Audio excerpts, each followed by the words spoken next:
ప్రభువైన యేసుక్రీస్తు నామములో మీ అందరికీ వందనాలు. నా దేవుడు మిమ్మల్ని మీ కుటుంబాలను నిండారులు దీవించడం కాక ఈరోజు వాక్యాన్ని చదువుకొని ముందుకు నడుద్దాం.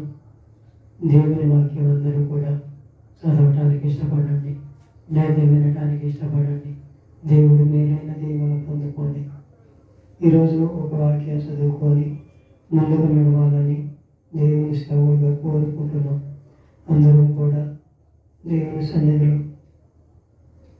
ఇక్కడ ఒక వ్యక్తిని గుర్తు చేద్దాం. ఇక్కడ పేతురు అనేవాడు ఉన్నాడు. పేతురు అంటే బఠాయి బండని, నా బండ మీద సంఘం కట్టమని దేవుడు లేఖనాలు బట్టి తెలియపరుస్తున్నాడు. దేవుడు పేతురుని ఎలా హెచ్చించుకుంటూ వచ్చాడో, ఎలా దీవించుకుంటూ వచ్చాడో కొన్ని లేఖనాల ద్వారాగా మనం ఈరోజు తెలుసుకోవాలి.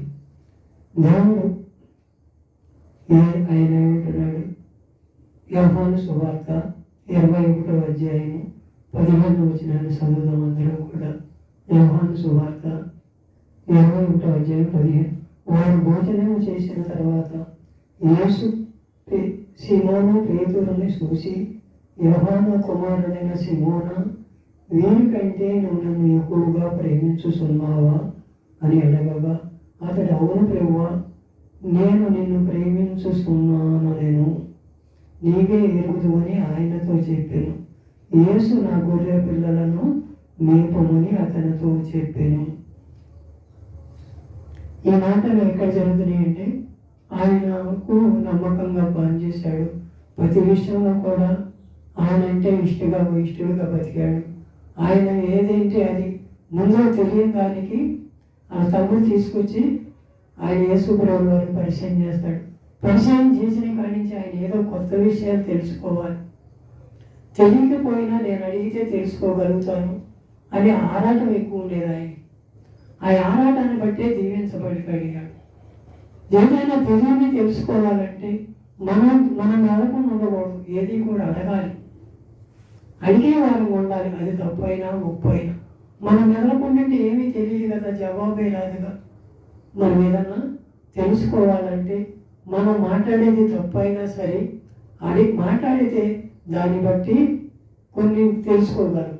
అదే ఇక్కడ దేవుడు చేసిన పని కూడా. దేవుడు అతను అంతగా హెచ్చించడానికి కారణం ఏంటి? ప్రతి విషయంలో కూడా అడిగాడు, అయ్యా ఇదేంటి అదేంటి అనుకుంటానే వచ్చాడు.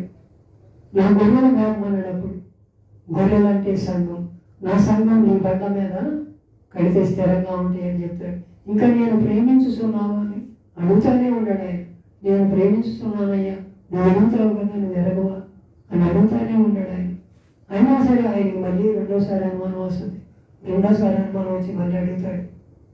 16 ఆయన మరలా మళ్ళీ యోహాను కుమారుడైన సీమోను, నన్ను ప్రేమించుతున్నానని నేను రెండోసారి అతనిని అడగా అతడు, అవును ప్రభువా, నేను ప్రేమించుతున్నాను, నీవు ఎరుగుదు అని ఆయనతో చెప్పాను. ఆయన మళ్ళీ నా గొర్రెల కాయమని చెప్పాను. ఆయన మళ్ళీ అదే అంటున్నాడు, నా గొర్రెల కాయ, నువ్వు బండ మీద సంఘం కట్టు, అది స్థిరంగా ఉంది, ఇసుక మీద కడితే అది పాడైపోతుంది. నీ బండ మీద స్థిరంగా ఉందని బండగా పేరు పెట్టి ఆ సంఘం మీద కట్టమన్నాడు.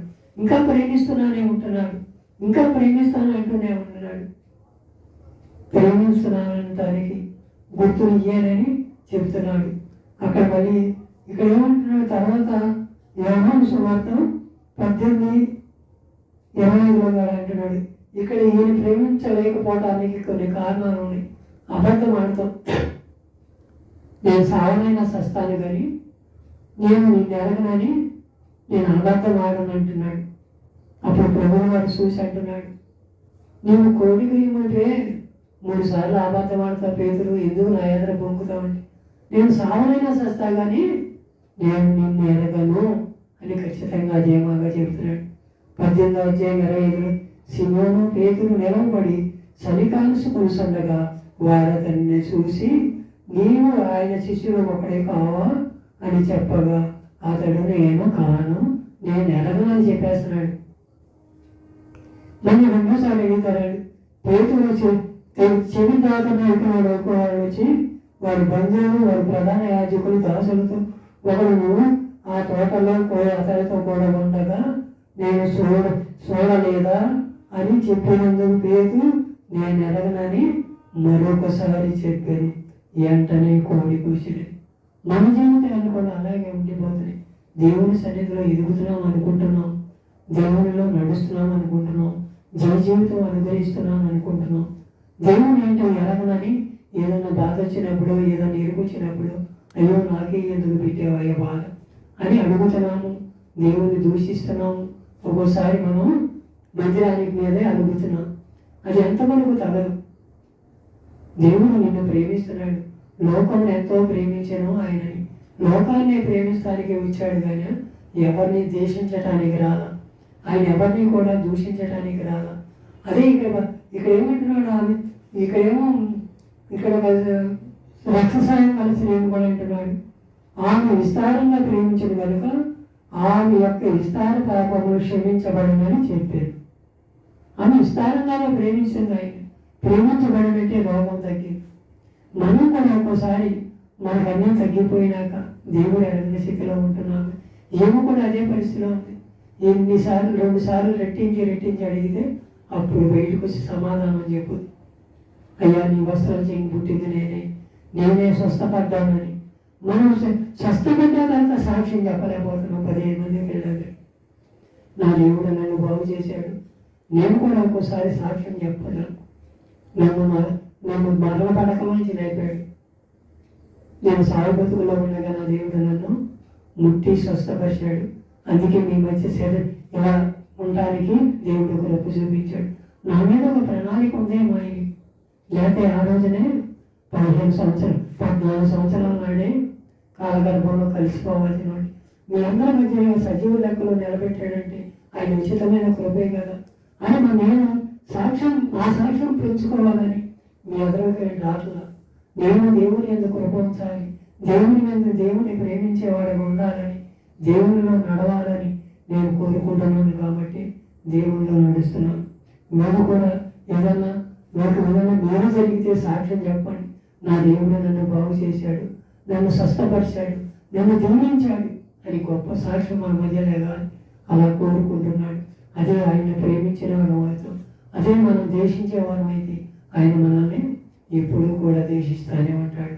మన కుటుంబాలు, మన జీవితాలు కట్టుకోవాలి. మనం పేదలు వారి నువ్వు ఎదుగుతావయ్యా, నన్ను ప్రేమించుస్తున్నావు అని 3సారి అడిగిన వ్యసనం పడిపోతాడు. అయ్యో ప్రభా ఏంటయ్యా, నేను నిన్ను ప్రేమిస్తున్నానయ్యా, నీకు నువ్వే ఎరుగుడు కదయ్యా, నీకు ఎరగదేమీ కాదయ్యా, నువ్వు ఎదిగావయ్యా, నేను నిన్ను ప్రేమించుస్తున్నాను, నువ్వు నన్ను తప్పిస్తావు అని ఒక వాగ్దానం చేసుకొని ఆ వాగ్దానాన్ని పడమంటే దేవుడు గొప్ప దేశాన్ని కళ్ళ కింద చేయవల సేవకుడిగా తీర్చిదిద్దబడ్డాడు. ఆయన కూడా శివులేసేటప్పుడు ఎలా వేశాడు, యేసు ప్రభువుల వారిని వేసినట్టు నన్ను వేయొద్దు. ఆయనకి నాకు పోలికేంటి, నేను తగ్గింపు జీవితంలో ఉండాలని యక్షాకారంలో వేశారు ఆయన శిరు. అదే ఆయన తగ్గింపు జీవితానికి లక్షణాలు. నేను కూడా దేవునితో సమానం అనుకుంటానికి లేదు. మన పాపములు క్షమించబడ్డాయి. మన జీవితాలు కట్టుకోవాలంటే మనం దేవునిలో నడవాలి. ఈ సంవత్సరాంతం వరకు మనం దేవుని ప్రేమిస్తూనే ఉంటాడు. ఆయన ప్రేమించకపోవడానికి ఆయన చేతులేమీ కుర్చ కాదు. ఆయన ఎప్పుడు కూడా మన మీద చేతులుంచి ప్రేమిస్తాడు. దానియేలును ప్రేమించినట్టు, దావీదును ప్రేమించినట్టు నిన్ను నన్ను ప్రేమించి ఆయన హృదయానుసారుడిగా మార్చబడదాం. ఆయన పేతురు వలె 3 సార్లు గద్దించినా సరే, నువ్వు ఎరుగుదవయ్యా, నువ్వు సమస్తము ఎరిగిన వాడు, నీకు అసాధ్యమైంది ఏంటి లేదు, నేను ప్రేమించుతున్నాను, నేను ప్రేమించుతున్నాను అని గొప్ప సాక్ష్యం పలికి ఆయన దేవుని పొందుకోగలిగాడు. మనం అలాంటి స్థితిలో ఉందాం, ఆయన ప్రేమిద్దాం, ఆయన రాజ్యానికి వారసులవుదాం. అలాంటి స్థితి మనందరికీ కలగాలని ఒక సేవకుడిగా కోరుకుంటూ ఈ మాటను ముగించుండగా ఆయనే మనల్ని ప్రేమించునుగాక. ఆమేన్.